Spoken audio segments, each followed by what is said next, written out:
स्वागत है आप सभी का मेरे इस YouTube चैनल स्टोरी सफारी में। आज मैं आपको एक प्रेरणादायक कहानी सुनाने जा रही हूँ जिसका टाइटल है त्याग। एक समय की बात है, एक बगीचे में एक बड़ा सा आम का पेड़ था।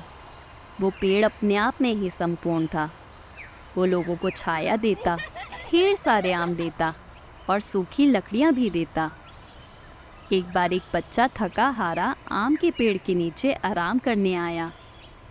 उसे उस पेड़ की छाया में बड़ी ही अच्छी नींद आई।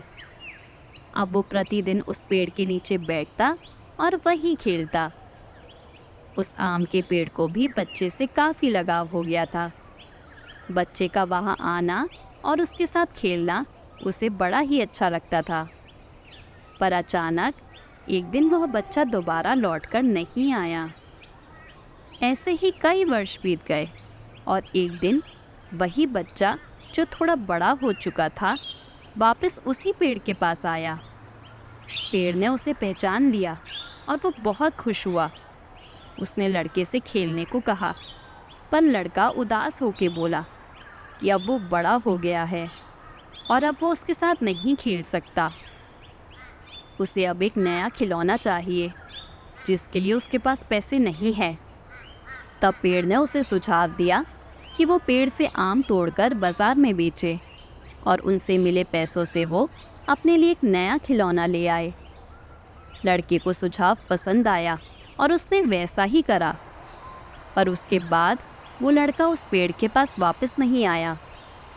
ऐसे ही कुछ वर्ष और बीत गए और फिर अचानक एक दिन वो लड़का जो अब जवान हो गया था वापस पेड़ के पास आया। पेड़ उसे देखकर बहुत खुश हुआ। इस बार उसने लड़के से उसकी छांव में आराम करने के लिए कहा, पर लड़के ने कहा कि वो आराम नहीं कर सकता।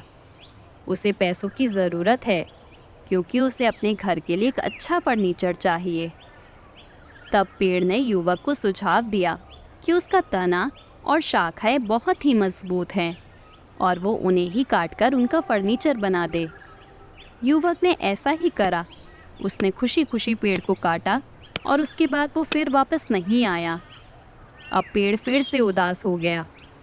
अंत में कुछ वर्ष बाद वही व्यक्ति थका हारा फिर से वहीं आया। पेड़ उदास होकर बोला कि अब उसके पास उसे देने के लिए कुछ भी नहीं है। इस पर बूढ़ा बोला कि अब उसे कोई सहायता नहीं चाहिए। अब बस एक जगह चाहिए जहाँ वो शांति से एकांत में विश्राम कर सके। इतना कहकर बूढ़े ने अपनी देह वहीं त्याग दी और इस तरह पेड़ ने फिर एक बार उसको अपनी जड़ों में पनाह दे दी। दोस्तों, ये कहानी आज हम सभी की है। इस पेड़ के ही समान हमारे माता पिता हैं जो निस्वार्थ होकर हमारे बालपन का एकमात्र सहारा बनते हैं और जब हम बड़े होते हैं तो उनको ही अकेला कर देते हैं और ज़रूरत पड़ने पर वापस दौड़े चले आते हैं। इस कहानी में भी यही होता है। आम के वृक्ष के लिए वो बच्चा बहुत ही इम्पोर्टेंट था, पर वो बच्चा हर बार अपनी ज़रूरतों के लिए पेड़ का इस्तेमाल करता। इसी प्रकार हम भी कई बार जाने अनजाने में अपने पेरेंट्स के साथ कुछ ऐसा ही व्यवहार कर बैठते हैं। इसलिए दोस्तों, हमेशा याद रखें कि हमें हमारे माता पिता की सेवा और उनका आदर सम्मान करना चाहिए और उनके द्वारा हमारे लिए किए गए त्यागों को कभी नहीं भूलना चाहिए। दोस्तों, आज की ये कहानी यहीं समाप्त होती है। आशा करती हूँ कि आपको ये कहानी पसंद आई होगी। अगर आपको हमारे द्वारा सुनाई गई कहानियाँ पसंद आती हैं तो चैनल में लाइक, शेयर, कमेंट और सब्सक्राइब करना ना भूलें। धन्यवाद।